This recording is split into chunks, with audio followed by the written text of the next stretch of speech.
So I hear it all the time. I did this one thing for my business to legally protect it. I got this one contract. I got an LLC. I have business insurance. And everybody thinks that because they did maybe one or two things here or there, then they're totally good to go. Well, I've kind of got bad news for you. You're probably not. I believe in holistically and totally legally protecting your online business because at one point or another, you will have that doubt creep up in the back of your mind, wondering if you've done everything that you could to legally protect your business. And if you've only done a handful of things, then you probably haven't. And hopefully that ends today, because today I'm teaching you exactly what you need to do to make sure that your business is legally legit.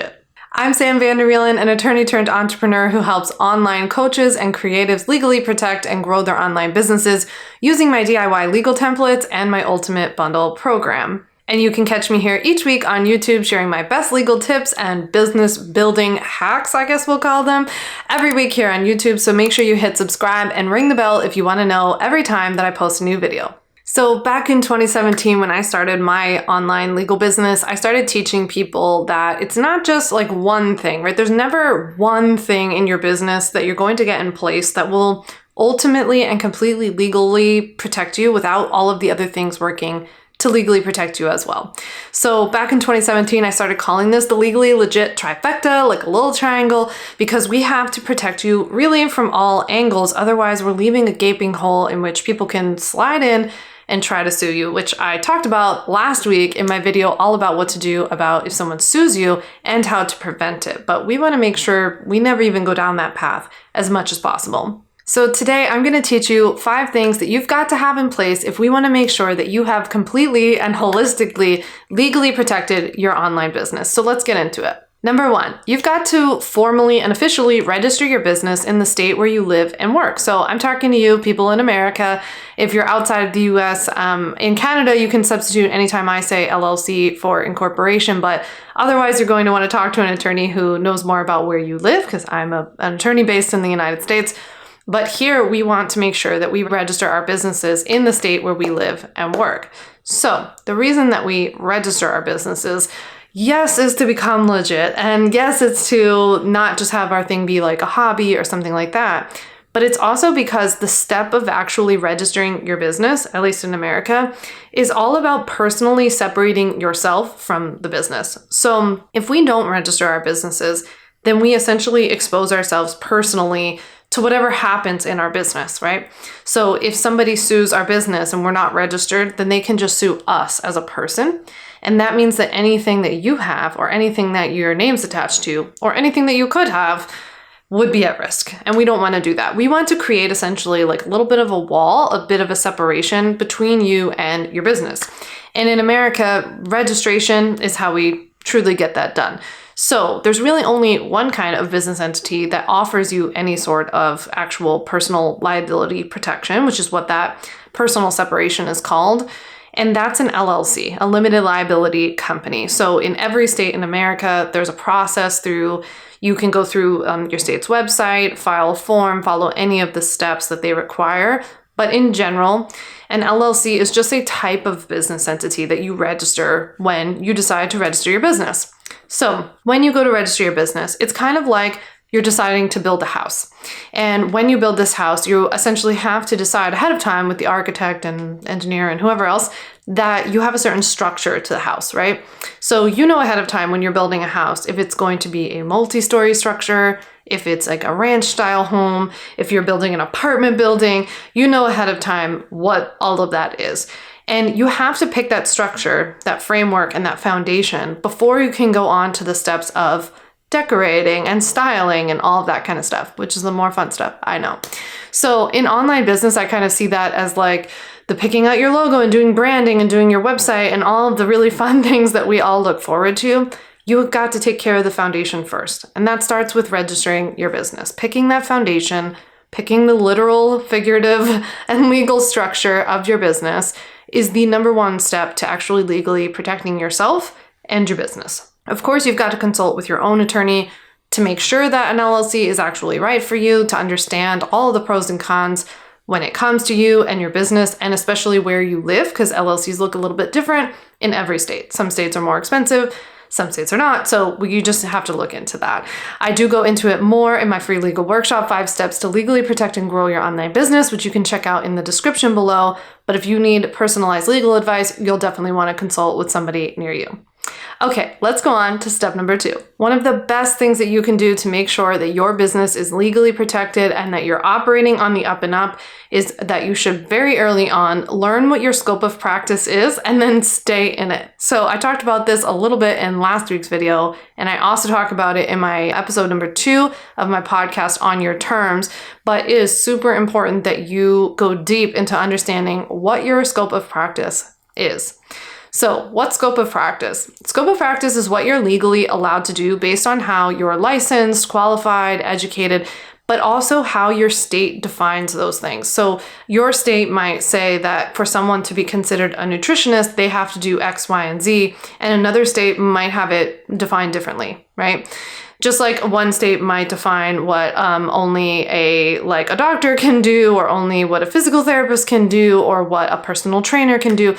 So every state defines these things a little bit differently. Now, what do we do when we all have online businesses and we work with people all over the place? Well, the way that I teach my customers is that we have to learn first and foremost what our scope of practice is for our state, right? That's where we start, our home base. I also, though, believe in finding out overall what the generally accepted scope of practice is across the country. So I wouldn't operate from a place where if your state just so happens to be really loose and generous with the rules related to what you do, I wouldn't just go and do that online and work with people anywhere just because your state says it's okay.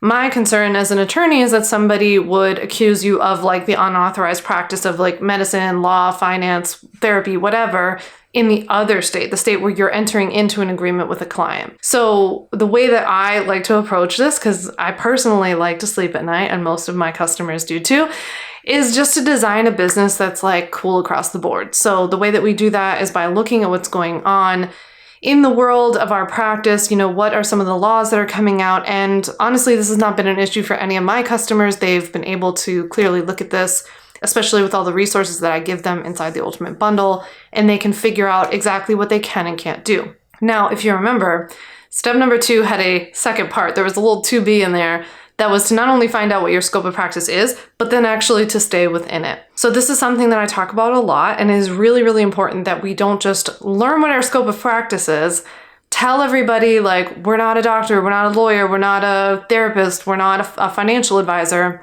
and then go out and actually do that thing, right? So often people will come to me as almost I always joke that people want a permission slip from me or something like that, where they say hey, I told that person that I'm not a financial advisor, or I'm not an accountant, so it's cool that I give all of this investment advice, right? It's no, if you can't just tell people that you're not something and then do the very thing that you're saying you're not, right? What will matter are your actions, right? So our words matter, our actions matter, and we need to make sure that those two things line up. So if we're telling people that we don't give advice of a certain kind because we're not qualified to do it, then we can't give that advice. We can't rest on the fact that we told people that we're not a doctor, lawyer, therapist, whatever, on getting us out of jail. So we have to make sure that those two things match up. We have to know our scope of practice and then actually stay within it. I have lots of tips and advice on how to do that. You can find out more in my free legal workshop below, but if you have any questions, of course, you can leave a comment too, but this is a really important part of legally protecting your online business. Okay, let's go on to step number 3. The third way to make sure that your business is on the up and up is to make sure that you have business insurance. Now, most of having business insurance is actually just for you, right? It's just to protect you and benefit you and your business, not so much other people. So really, when we talk about getting business insurance, when it comes to having an online business, if you're a coach, a creative, a course creator, a service provider, typically we're talking about 2 kinds of business insurance. So there are many, many different kinds of business insurance, but when it comes to our industry, the 2 most commonly needed ones, or the 2 that are most helpful to people who have your kind of business, are professional liability insurance, which is also sometimes called errors and omissions or E&O insurance. It's all the same thing. So that's professional liability. And then the other is called commercial general liability. So it depends on what you do, how you work with people. Like, do you work with people in person? Do you have an office space? Do you meet them at coffee shops? Do you host workshops? Do you teach workout classes? There are different reasons why you would need professional liability and commercial general liability.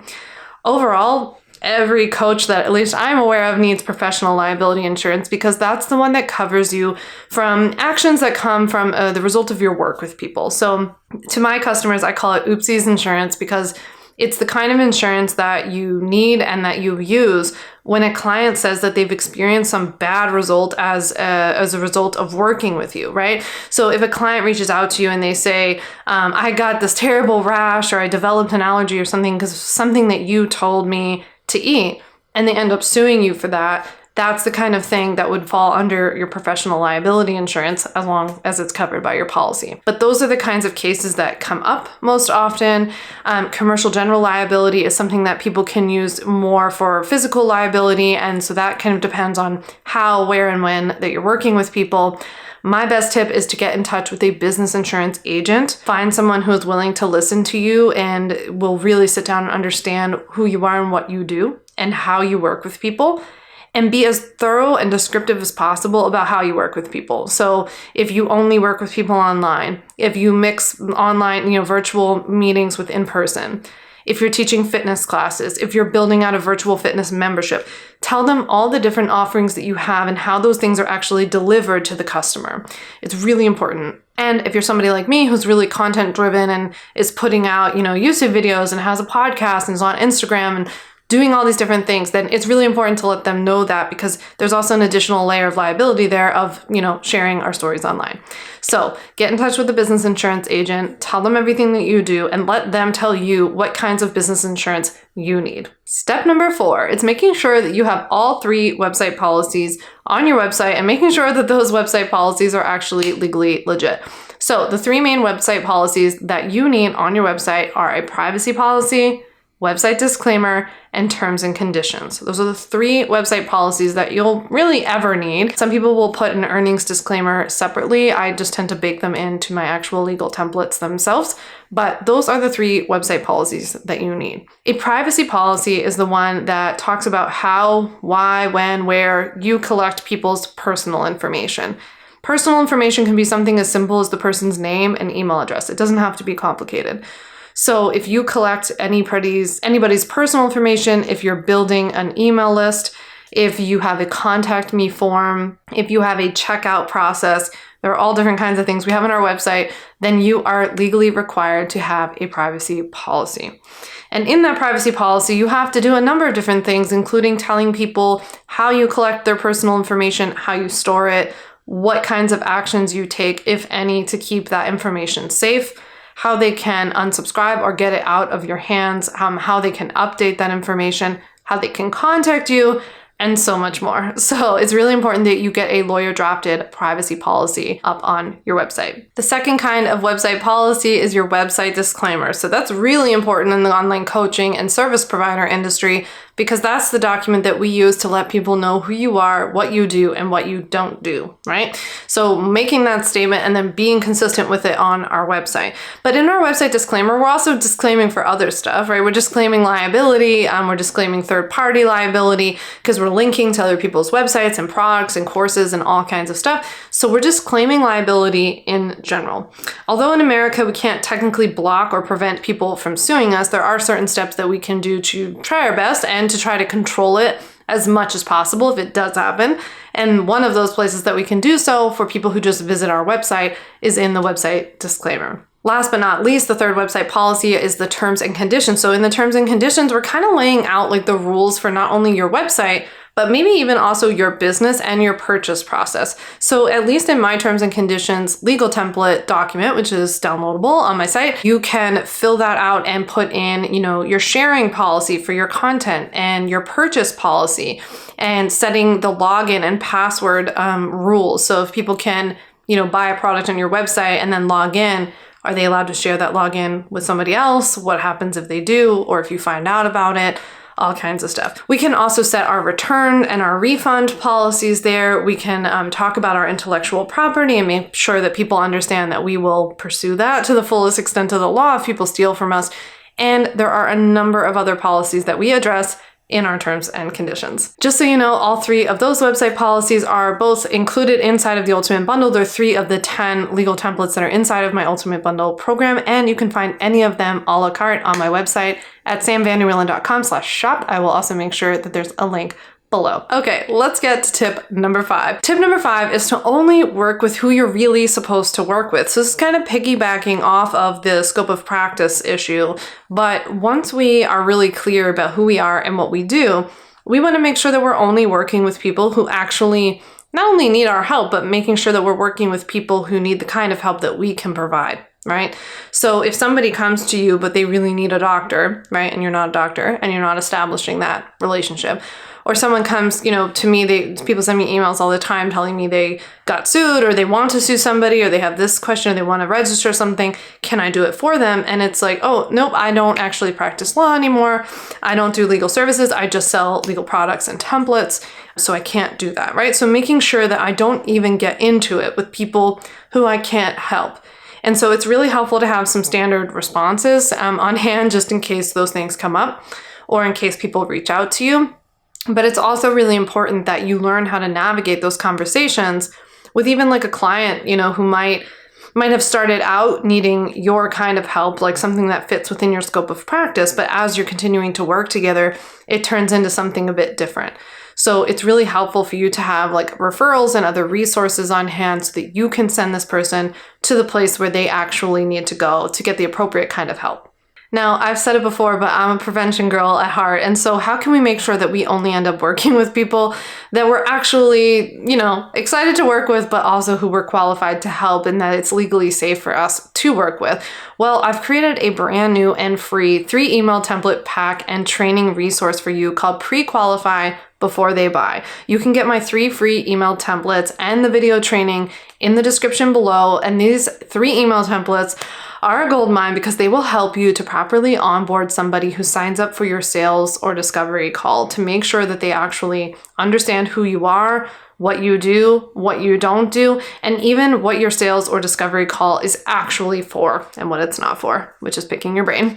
So in my 3 free email templates that you can download below, you'll be able to properly, legally pre-qualify people before you ever even waste your time getting on the phone with them so that you make sure you're working with the right clients, which we now know is the 5th way to make sure that you're legally operating your business in a really safe way. With that, I hope that this video was helpful. Leave me a comment below letting me know if it was helpful.